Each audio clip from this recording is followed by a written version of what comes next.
Hello, Karen here, Emerging Soul Tarot with your daily read. I started a read actually and there was no flow or connection with the cards, so I'm feeling to go back with Shamanic. Hope you don't all get too bored with the Shamanic card. But I need to have that sense of energetic connection with the cards, and just didn't with the ones I picked up for some reason. That's fine. Okay, so Spirit, what is it? There's a message in these decks for us, I'm guessing.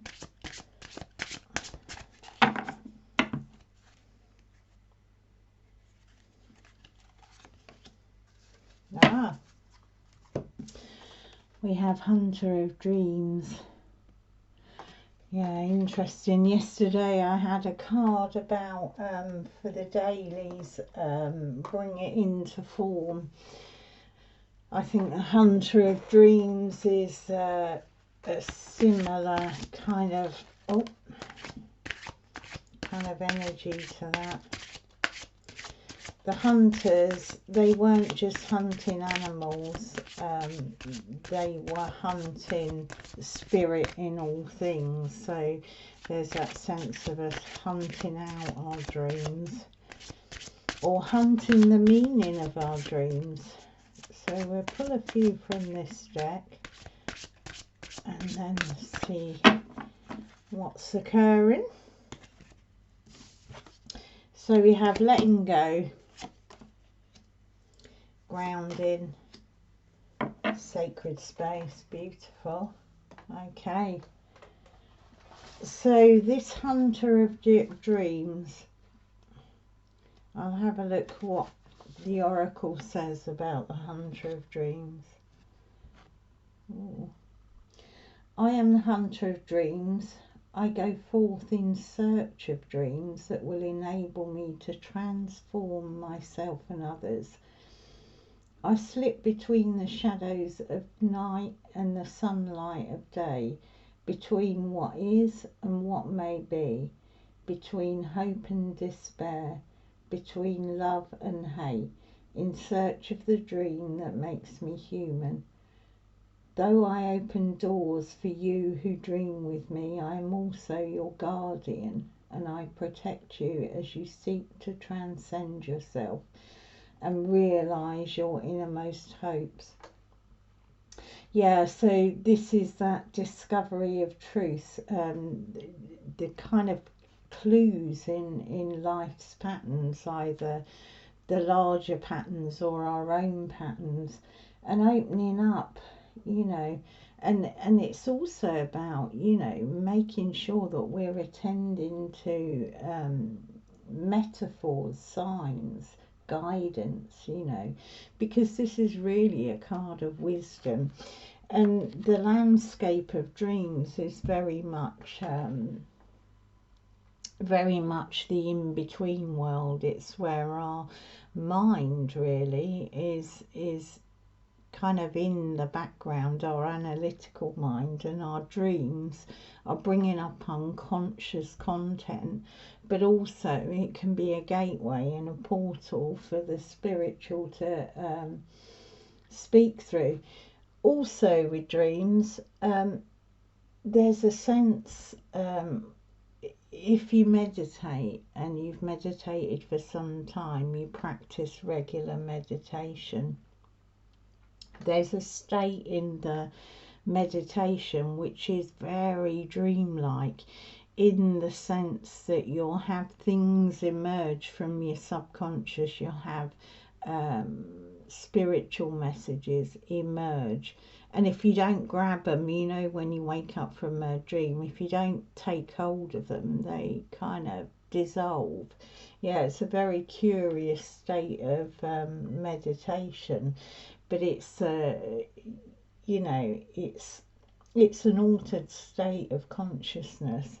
So we're talking all about those things, and dreaming, you know, is like the journey work of a shaman. I mean, in a sense, that's where the shaman goes. he goes into this altered state of consciousness and journeys and reveals truths that we can't always access during, during daytime. Yeah, I think when we're dreaming, we have very little conscious control over, where we go or what we see, and our dreams can be highly metaphorical and symbolic. Yeah, very interesting work if you do dream work. The Jungian psychologists use a lot of dream work because it is accessing the unconscious, accessing the collective conscious, and accessing our soul path. Yeah, it's when we have those dreams and symbols and metaphors, we're opened, our perceptions are opened and widened and deepened. So, in order for that to happen, we have to let go of the control, because this altered state of consciousness can be accessed, as I said, within meditation, or even at any point in time when you're doing artwork, when you're doing something you're absorbed in, and your mind is not categorizing, labeling, sorting, doing that left brain logical rational thing. It's where we open the gates, but we need to let go of all that labeling and rationalizing. I'm not saying completely, because we need that side of our brain to sort and organize and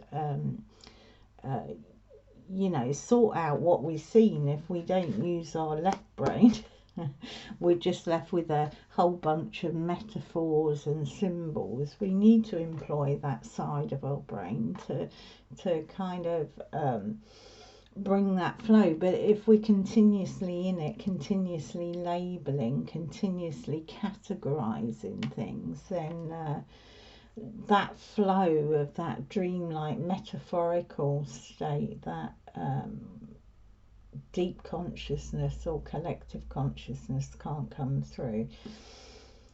And yeah, those seeds, those acorns that appear need grounding, they need planting. I mean, we can keep dream journals or do dream work or work along with this.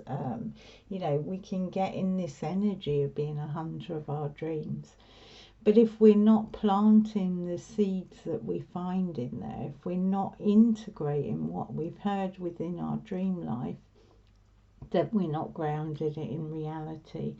It's the same with anything, that comes from that altered state of consciousness. If we're not grounding it in the material, in our everyday life, by an action, by a change, a deep change or transformation, or a shift in our perception, if it's not grounded, then it'll just, it's a bit like that biblical thing that talks about seeds being scattered, and some fell, on good soil, some fell among the thistles. It's that kind of analogy that if we don't put those seeds that we see in altered states of consciousness into, ground them into ourselves, integrate them, the seeds would die, they'll be useless to us. And there's endless information out there, in terms of finding out about the symbols of your dream, but I would suggest that you first check with yourself. If you dream very symbolically or metaphorically, then you need to check what those symbols and metaphors mean to you first before you seek externally what they are. I really enjoy and studied symbology, so often when I dream like dreaming, like highly symbolic kind of dreams, but that's because my mind's saturated in symbols, really. Now, if your mind is saturated in, being around children, your work, whatever it is that you absorb yourself with, your art, your everyday life, the symbols will rise up through that. If you don't dream these way out mythical symbolic dreams, it's probably because your mind is not absorbed with them. It's absorbed with something else, and it's not better or worse. What it actually means is that our daytime consciousness kind of is brought up as the material that our symbols and messages come through. So yeah, and the other thing about it is sacred space. When we sleep in our dreams, that is sacred space. I mean, I'm of a mind that all is sacred. Whatever you make sacred is sacred. But it's good to have that sacred space somewhere, a place put aside that you can meditate, that you can contemplate, that you can look at the inner workings of your dreams, of your, of your different states of consciousness. So it's, creating that place that you've got items that have got significant meaning to you, that touch you on a deep personal level. So we have photos of people we love. I'm a collector of stones and rocks, flints and hagstones, and they represent to me things that are really meaningful to me. And when we do this, we can go to that sacred space and we can connect with our deep soul meaning, not our rational minds. It's a place to kind of step out of our everyday life into that beautiful sacred space. And we can also make our bed and our dream life sacred. If you cover yourself, if you ask for messages, ask for spirit to speak to you, ask your higher self to emerge the things you need to deal with and move with in your dreams and your soul path. If you look at life as that sacred space, it's not tucked away. I think our bodies, we are sacred space. We hold spirit. For me, sacred space is anything that holds soul, that holds spirit, So yeah, so people, the hunter of dreams. So spirit's talking to us about altered states of consciousness and, symbols and meanings in altered states of consciousness. But as I said, we need to let go. We need to ground what we have in our everyday experience. And we need to have time, that sacred space, to kind of integrate and bring those things, bring meaning to the things that we've seen and heard in our sleep. Okay, so I'll pull us a daily healing card and see if there's anything else. So yeah, an interesting message there. One, I tried to give another one with another deck of cards that just didn't work. So yeah, I think that's quite poignant. We need to be digging in. This is that feminine energy again. There's a real rise of feminine, the sacred feminine. I don't mean that in male, female. I mean the principle of it, which is all this. It's dreams, it's visions, it's intuition, it's symbols, it's symbolic language is the feminine. You know, our language actually can constrict the symbolic in that way. Yeah, so feminine energy, so sacred feminine was wanting to be heard today. Oh, that's gorgeous, isn't it? Those clouds. Know that the truth is a living force, whether you believe it or not. That's an interesting card, yeah. So, you know, these dreams, this symbolic language, this, you know, it's truth rising up. Truth rising up in you, and that'll be about the truth about yourself. It will be about your connection to yourself, your connection to everyone else, and to the environment, to the all that is, yeah.